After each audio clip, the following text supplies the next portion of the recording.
और एक बड़ी खबर इस वक्त आ रही है। एमपी के रीवा में 2 महिलाओं को जिंदा गाड़ने की कोशिश हुई। सड़क बनाने का विरोध कर रही थी ये महिलाएं। डंपर से महिला पर बजरी डालने का आरोप है। और बीजेपी के वरिष्ठ नेता कैलाश विजयवर्गीय इस वक्त हमसे सीधे जुड़ रहे हैं फोन लाइन पर। कैलाश जी, ये एक बड़ी गंभीर तस्वीर है, खौफनाक तस्वीर है। क्या प्रशासन शासन की ओर से कार्रवाई हो पाई है अब तक? देखिए, माननीय मुख्यमंत्री जी निर्देश दिए हैं कि ये बहुत ही अमानवीय कृत्य है और इसकी जितनी भर्त्सना की जाए कम है। और पुलिस प्रशासन को निर्देश दिए हैं कि कड़ी से कड़ी कार्रवाई करे, जिससे ऐसे किसी भी घटना की पुनरावृत्ति नहीं हो।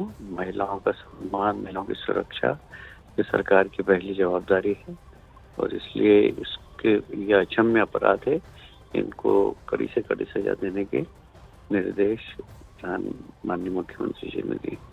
प्रदेश में एक जिम्मेदार मंत्री भी आप हैं, लेकिन कैलाश जी, क्या प्राथमिक तौर पर आपको जानकारी मिल पाई है? क्या ये महज कोई हादसा था या जानबूझकर इस तरह से जिंदा गाड़ने की वाकई कोशिश हुई? देखिए, मैंने बहुत ज्यादा, क्योंकि मैं भी गुजरात में था आज दिन भर से, कोई बहुत ज्यादा बात नहीं, पर अधिकारियों ने बताया कि एक ही परिवार से जुड़े हुए लोग हैं ये। इनका प्रॉपर्टी का कुछ विवाद है, ऐसा मुझे बताया गया है।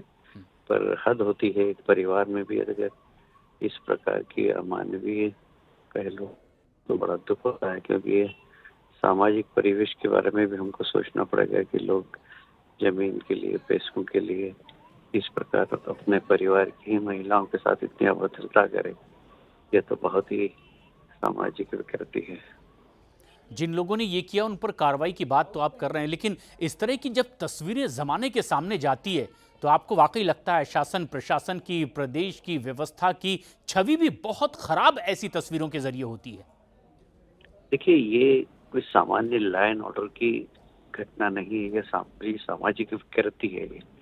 और हमें चिंता ये भी करना चाहिए कि एक ही परिवार के लोग अपने घर की महिलाओं के साथ अगर इस प्रकार का कृत्य करते हैं, अपने परिवार, अपने रिश्तेदार की महिलाओं के साथ, तो ये जो सामाजिक विकृति आ रही है ये बहुत ही खराब है और इसके बारे में पूरे समाज को सोचना चाहिए। सिर्फ सरकार नहीं, पूरे समाज को इसकी जिम्मेदारी लेना चाहिए कि ऐसी विकृति क्यों आ रही है घर के अंदर, परिवार के अंदर, रिश्तेदारों के अंदर। ये बहुत चिंता की बात है। बिल्कुल। कांग्रेस नेता अलका लांबा इस वक्त हमसे सीधे जुड़ रही हैं। अलका जी, जिस तरह की तस्वीर आप देख पा रही होंगी, बेहद खौफनाक है, निंदनीय तस्वीर है। क्या कुछ पहली प्रतिक्रिया आपकी ओर से जब इस तरह की तस्वीरें सामने आई है? देखिए, मेरी पीड़िताओं से बात हुई है, दोनों बहनों से, दोनों महिलाओं से।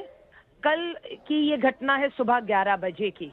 कोई कार्रवाई नहीं की गई। आज जब वीडियो वायरल हुआ, दिल्ली तक हम लोगों ने देखा, शर्मसार हुए। तुरंत मैंने रीवा महिला मध्य प्रदेश की जो हमारी उपाध्यक्ष हैं वरिष्ठ कविता पांडे जी को कॉल किया। उन्हें तुरंत रवाना होने को कहा और पीड़ित परिवार महिलाओं तक पहुंचने को।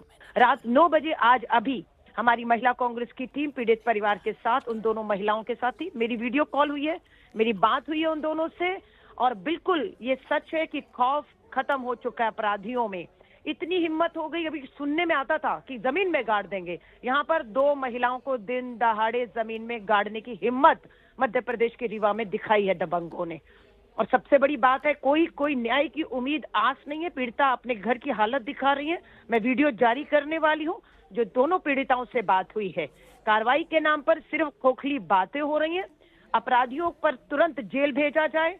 पीड़िता को जो भी उनको मदद चाहिए, उनके इलाज के लिए, उनके शरीर पे चोटें हैं, उन्हें बहुत देर तक जमीन में दफन रखा है और उसके बाद उनकी हर तरीके की मदद के लिए हमने कह दिया है, अगर प्रशासन, पुलिस, सरकार समय रहते कार्रवाई करके न्याय नहीं देगी, अपराधियों में डर पैदा नहीं होगा, हम सड़कों पर निकलने वाली है। जरूरत पड़ेगी तो मैं भी रीवा पहुंचने वाली हूँ। दिल्ली से हम पूरी देश से महिलाएं घेराव करेंगे सरकार, पुलिस प्रशासन का कि कैसे हिम्मत हो जाती है इन लोगों की इस तरह के जघन्य अपराध करने की, कि महिलाओं को जमीन में गाड़ कर ये दबंग सोच रहे हैं। इनका कोई कुछ बिगाड़ नहीं सकता है, तो हम हल्के में नहीं ले रहे हैं।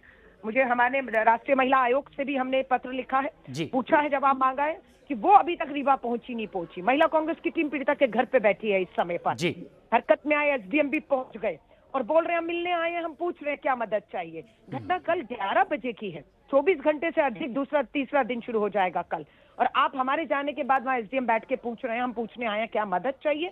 पीड़िताओं ने खुद कहा है, उन्हें हर तरीके के सहमी है, डरी हुई बिल्कुल। है जिस तरह की घटना हुई है। और वो न्याय कुछ मांग देर पहले ही हमारी मध्य प्रदेश के मंत्री कैलाश विजयवर्गीय से भी बात हुई। उन्होंने कहा कि एक पारिवारिक विवाद के तौर पर प्रथम दृष्टया ये मामला सामने आया है, लेकिन इस तरह की घटना बेहद निंदनीय, सख्त कार्रवाई की बात कही गई है। लेकिन रीवा के डीएम ने भी इस पर अपनी प्रतिक्रिया दी है, आप भी सुनिए।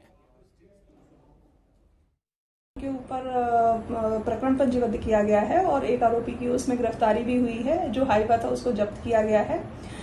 तो ये जो दोनों पक्षों का विवाद था वो उनके सह खाते की जमीन में रास्ते को बनाने को लेकर के था।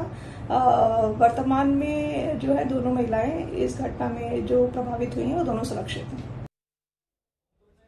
डीआईजी साकेत प्रकाश ने भी इस पर प्रतिक्रिया दी है और सख्त कार्रवाई की बात कही जा रही है। थाना मनगवा के हिनोता कोठार गांव में था, जहां पे एक पारिवारिक जमीनी विवाद में परिवार के ही दो पक्ष अलग अलग थे, जिसमें महिला पुरुष दोनों शामिल थे। और उसी बीच में एक पक्ष उसमें रोड बनवाना चाह रहा था और जिसमें वो मुरम डाला था। उसी में दूसरे पक्ष की जो महिलाएं, जिनका नाम आशा पांडे और ममता पांडे हैं, वो जब मुरम डाला जा रहा था तो उस टाइम पे वो मुरम में वो आ गई थी और मुरम की वजह से वो पूरी से उसमें दब गई थी। और जैसे ही घटना की जानकारी पुलिस को लगी थी, पुलिस ने हॉस्पिटल में जाके तत्काल ही उसमें देहाती नालसी में अपराध 110 धारा बीएनएस के अंतर्गत दर्ज किया है, जिसमें आपराधिक मानव वध की कोशिश के अंतर्गत इसमें मामला दर्ज है। 3 आरोपी इसमें बनाए गए हैं। प्रदीप कोल जो डंपर का चालक है, इसके अलावा गोकर्ण पांडे और विपिन पांडे। विपिन पांडे को हिरासत में ले लिया गया। बाकी आरोपी की तलाश जारी है। बाकी जो वीडियोस भी हमको कुछ और मिले हैं जो पूरा घटनाक्रम को दर्शित कर रहे थे, उनको भी हमने विवेचना में शामिल किया है। साकेत पांडे डीआईजी कह रहे हैं कि गिरफ्तार किया गया है और आगे भी और सख्त कार्रवाई की जाएगी। जो आरोपी हैं उन पर सख्त कार्रवाई की बात डीआईजी की ओर से भी कही जा रही है। लेकिन ये तस्वीर बहुत निंदनीय और खौफनाक भी है। बताया ये जा रहा है कि ये एक पारिवारिक विवाद है और डिस्प्यूटेड जमीन पर रास्ता बनाने को लेकर ये विवाद हुआ।